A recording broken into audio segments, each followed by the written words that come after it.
आज हमारा क्वेश्चन है what is scalar triple product. Show that A dot B cross C is equal to B dot C cross A is equal to C dot A cross B. हमने ये चीज़ prove करनी है कि तीनों क्या हो जाएंगे, एक दूसरे के बराबर आ जाए। सबसे पहले हम डेफिनेशन करते हैं स्केलर ट्रिपल प्रोडक्ट की। Suppose we have three vectors A B and C. Assume करके हमारे पास तीन वेक्टर्स हैं, vector A, vector B and vector C. The dot product of a vector with cross product of other two vectors. क्या कह रहे हैं कि किसी एक वेक्टर का डॉट प्रोडक्ट और दो वेक्टर्स जिनके हमने आपस में क्रॉस प्रोडक्ट लेने हैं is called scalar triple product. इसका मतलब क्या है कि हमारे पास कोई एक वेक्टर ऐसा होगा जिसका हम डॉट प्रोडक्ट लेंगे और दो वेक्टर्स ऐसे होंगे जिनका हम आपस में क्रॉस प्रोडक्ट लेंगे। तो क्या करेगा हमारे पास स्केलर ट्रिपल प्रोडक्ट। अब हम प्रूव करते हैं ए डॉट बी क्रॉस सी।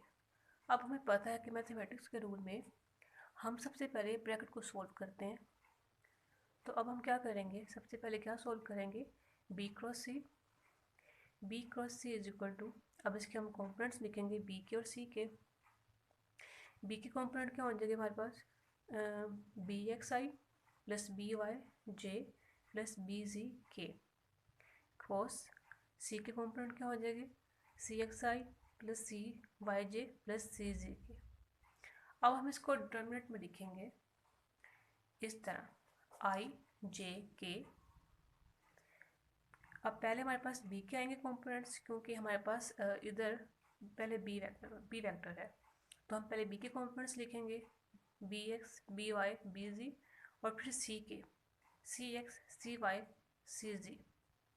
अब हम क्या करते हैं, इन कॉम्पोनेंट्स को अब हम लिख लिया, ठीक है, डिटर्मिनेंट्स को। अब नेक्स्ट स्टेप हमारा क्या था कि हमने ए का डॉट लेना है, ठीक। तो वो हम कैसे लिखेंगे, वो हम इस तरह कुछ लिखेंगे A dot into B cross C. अब हम बी क्रॉस सी को सॉल्व कर चुके हैं जिसका डिटर्मिनेंट हमारे पास ये बना था।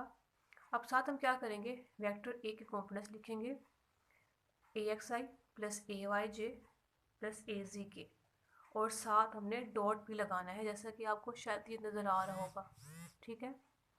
अब नेक्स्ट स्टेप क्या होगा, हम इस डिटर्मिनेंट को ओपन करेंगे। ओपन किस तरह करना है, हम पहले फर्स्ट लेंगे कंपोनेंट आई वाले को। जब हम इसको सॉल्व करते हैं डिटर्मिनेंट को, तो हमने फर्स्ट वन बाय वन इनको सॉल्व करना होता है। जैसे पहले आई था, फिर जे, फिर के। लेकिन क्या होता है कि जब हम जे कंपोनेंट लेते हैं तो हमारे पास साइन जो आता है वो नेगेटिव आता है। हम इसको सॉल्व करके देखते हैं यहाँ। अब हम क्या करेंगे, इस तरह इसको हम ओपन करेंगे। सबसे पहले हम आई कंपोनेंट लेंगे, ये आई वाले, फिर जे, फिर के। जब मैंने आई वाले कंपोनेंट लिए तो ये वाली लाइन, ये वाली और ये वाली, हम इसको इग्नोर कर देते हैं, ठीक है। ये वाली लाइन जहाँ पे आई कंपोनेंट होता है वो वाली लाइन, और ऊपर इसके सामने वाली लाइन, इसको हम इग्नोर करते हैं।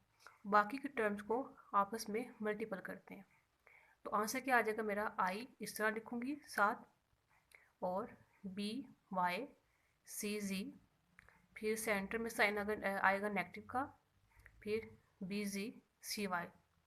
इसी तरह मैं जब जे कॉम्पोनेंट लूँगी तो इसके लिए हमारे पास जो साइन होता है वो नेगेटिव का होता है, तो माइनस जे लगाया, उसके बाद ब्रैकेट में लगाई।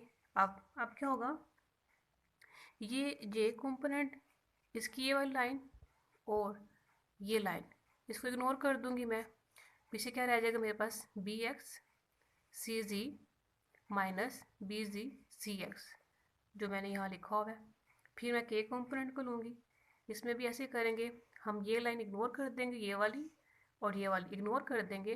पीछे क्या रह जाएगा मेरे पास, के लगाने के बाद B X C Y minus B Y C x.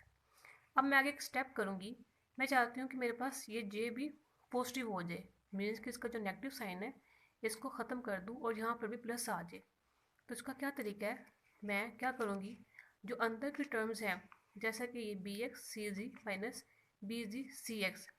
इनको क्या करूँगी, -1 से इस पूरी लाइन को मल्टीपल कर दूँगी। या सेकंड बात ये कि जब हम इनको चेंज करेंगे, इन्वर्स करेंगे, तो हमारे पास बाय नेगेटिव साइन कॉमन आ जाएगा। वो नेगेटिव और ये नेगेटिव मिलकर प्लस बन जाएंगे।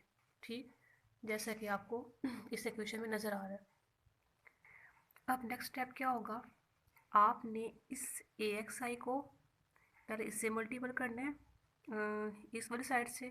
ठीक है, AXI को आपने इससे मल्टीपल करना है I कॉम्पोनेंट से, फिर AYJ को इस J वाले कॉम्पोनेंट से मल्टीपल करना है, फिर AZK वाले कॉम्पोनेंट को इस K वाले K से मल्टीपल करना है।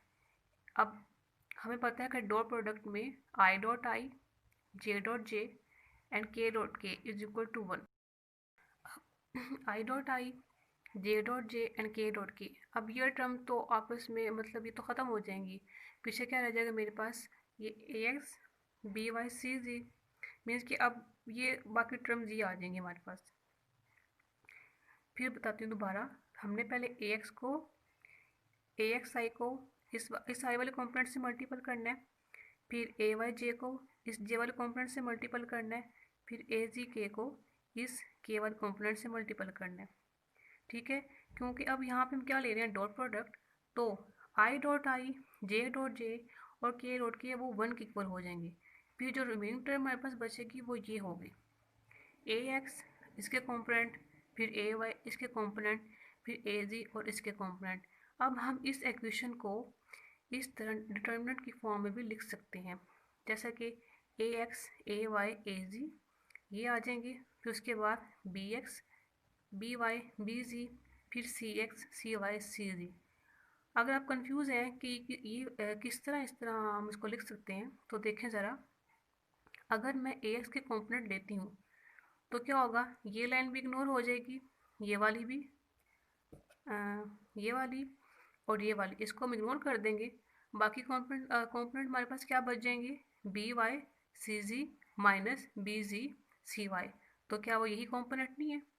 इस तरह जब हम AY के कॉम्पोनेंट लेंगे तो ये लाइन और ये लाइन इसको हम इग्नोर कर देंगे, पीछे क्या बचेगा, BX CZ और BZ CX, यही कॉम्पोनेंट आ गए यहाँ पे। फिर अगर हम AZ कॉम्पोनेंट लेते हैं तो AZ और ये वाली लाइन, ये इसको हम इग्नोर कर देंगे, पीछे क्या रह जाएगा, BX CY minus BY CX। तो हम इसको इस तरह में इस फॉर्म में लिख देंगे। तो हमारे पास ये प्रूव हो गया by a theorem of determinant which states that interchange of two rows of a determinant change its sign. अब हम क्या करते हैं, हमें पता है कि जब हम इनकी रोज को चेंज करते हैं तो उसका साइन भी चेंज हो जाता है। जैसा कि अगर मैं यहाँ पे A की जगह B लेके आ जाऊँ या B की जगह C पे कर दूँ, तो यहाँ पे मेरे पास बाई एक साइन नेगेटिव आ जाएगा, जैसा कि आपको यहाँ पे नज़र आ रहा है। मैंने क्या किया, यहाँ पे A और B इनको चेंज किया, इनकी रोज को चेंज किया, मीन्स कि जो A वाली रो थी उसको मैं नीचे लेके आ गई हूँ और B वाली रो को ऊपर लेके चली गई हूँ, तो यहाँ पर हमारे पास एक नेगेटिव साइन आएगा। सही, अब क्या करती हूँ, मैं अगेन रिप्लेस करती हूँ C वाली को और A वाले को, तो वो जो नेगेटिव साइन पहले था ऑलरेडी मेरे पास बाई, फिर एक और नेगेटिव आ जाएगा, तो नेगेटिव नेगेटिव मिलके प्लस बना देंगे। तो इस तरह हमारा प्रूव हो जाएगा। पहले हमने प्रूव किया A dot into B cross C, फिर इस तरह हम इसके रोज को चेंज कर देंगे तो हमारे पास प्रूव हो जाएगा B into C cross A। तो यहाँ पहले B के थे कॉम्पोनेंट, फिर C के, फिर A के, तो हमारे पास सेकंड भी प्रूव हो गया B dot into C cross A। अगर हम थर्ड कंपोनेंट की बात करें तो वो भी इस तरह प्रूव कर लेंगे, इन रोज को इंटरचेंज करने के बाद, तो हमारे पास प्रूव आ जाएगा C into A cross B। तो हमारे पास A dot into B cross C, B into C cross A and C into A cross B। Thus we see that the scalar triple product is unchanged by performing cyclic permutation of vectors. However, the cyclic order is violated the triple product change sign। ये था हमारा आज का question.